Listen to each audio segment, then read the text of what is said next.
Imagine a party so over the top it makes The Great Gatsby look like a quiet get-together. Now, what if I told you it was all paid for with stolen money?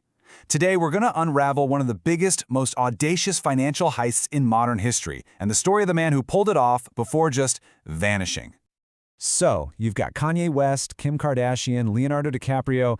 These weren't just names on a list. No, they were all there, shoulder to shoulder, at this massive circus-themed party on the Vegas Strip. We're talking a full-on Ferris wheel, acrobats, the whole deal. And right in the middle of it all, one guy. The host's name was Jolo. He's this young Malaysian guy, soft-spoken, kind of has a baby face, but somehow he's got billions, literally billions of dollars to just burn. He was this total enigma, floating between Hollywood's A-list and the most powerful people on the planet. And that, right there, was the multi-billion-dollar question. How did this guy, who seemingly came out of nowhere, have more cash to throw around than almost anyone on Earth? Well, the answer isn't some brilliant business plan. It's a story of a breathtaking, global deception. Okay, so let's pull back the curtain on the man behind all the parties. Turns out he wasn't really a businessman at all. According to authorities, he was something else entirely, a master criminal. Yeah, you heard that right. The money for the yachts, the parties, the private jets, it wasn't from a family fortune. It was allegedly stolen. Siphoned from a public fund that was supposed to build schools and hospitals and roads for the people in Malaysia. We are talking about one of the biggest corruption scandals the world has ever seen. So how on earth did he get away with it? Well, to really get it, you have to go back, way back. Because long before he was stealing billions, Jolo was practicing the art of faking it. You can see this pattern emerge really early on. I mean, the guy was obsessed with appearances. As a teenager, he'd borrow a billionaire's yacht, but get this, he'd swap out all the family photos with pictures of his own parents to fool his friends. Then, at this super elite British boarding school, he was forging letters from princes just to get his buddies into fancy London nightclubs. By the time he gets to Wharton Business School, he's basically building this whole persona as the Asian Great Gatsby, this mysterious figure with a bottomless bank account. And look, this wasn't just some kid messing around. This was a rehearsal. He was learning this incredibly powerful lesson. What people believe about you can be way more powerful than what's actually true. And that idea, that became the blueprint for the entire heist to come. So armed with this philosophy, Lo used his carefully built image and his high-level connections to turn this personal illusion of wealth into a global cash-generating machine. And his timing was just perfect. He manages to work his way into the inner circle of Malaysia's deputy prime minister, a guy named Najib Razak.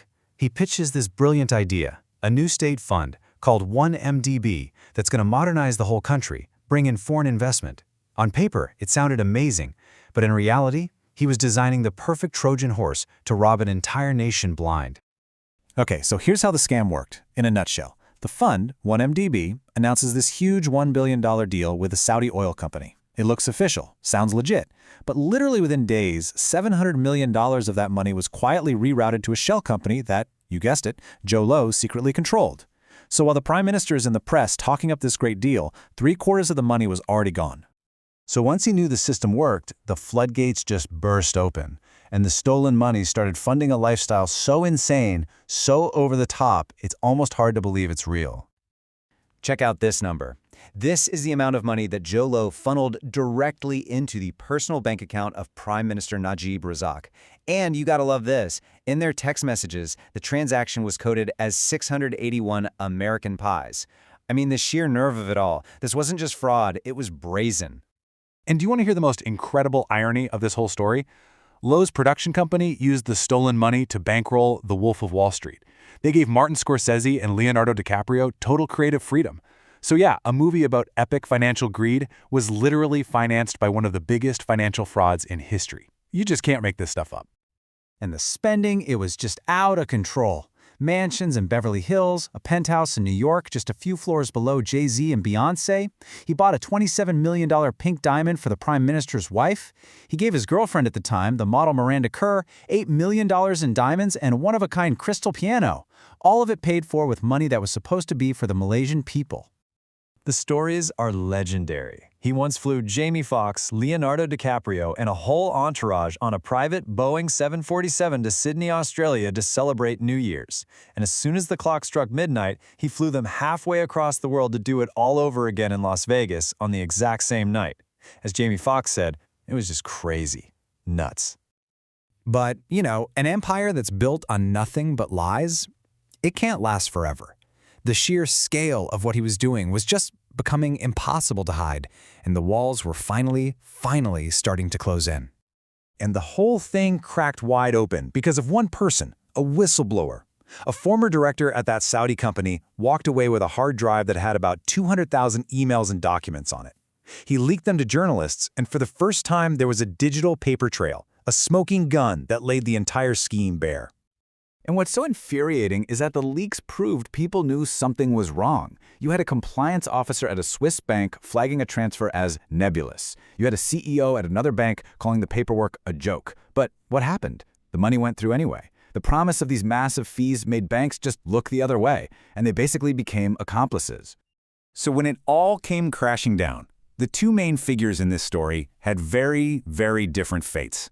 Prime Minister Najib Razak, he was voted out of office in this historic election. The police raided his homes and seized $273 million worth of luxury goods. He was eventually convicted and sentenced to 12 years in prison. And Joe Low?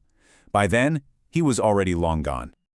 And that brings us to today, to the story's really unresolved final chapter. The political guy is in jail, but the mastermind behind the whole thing, he remains a free man, and he's still believed to be in control of a stolen fortune. So where is he? Well, investigators believe he's living in Shanghai, protected by some very high-level connections in China. He's traveling on a fake passport and has managed to dodge every attempt to catch him. And part of the reason is, honestly, there are probably a lot of powerful people in Malaysia and elsewhere who really don't want him to ever stand trial because of what he might say. When you boil it all down, it's pretty simple. J-Lo looked at the entire global financial system not as a set of rules, but as a casino. And by figuring out the house's weaknesses, all the loopholes, the greed, the willingness of powerful people to just look the other way, he managed to rob an entire nation. In the end, his story is maybe the most insane example of fake it till you make it in history. But it really leaves us with this big, lingering question.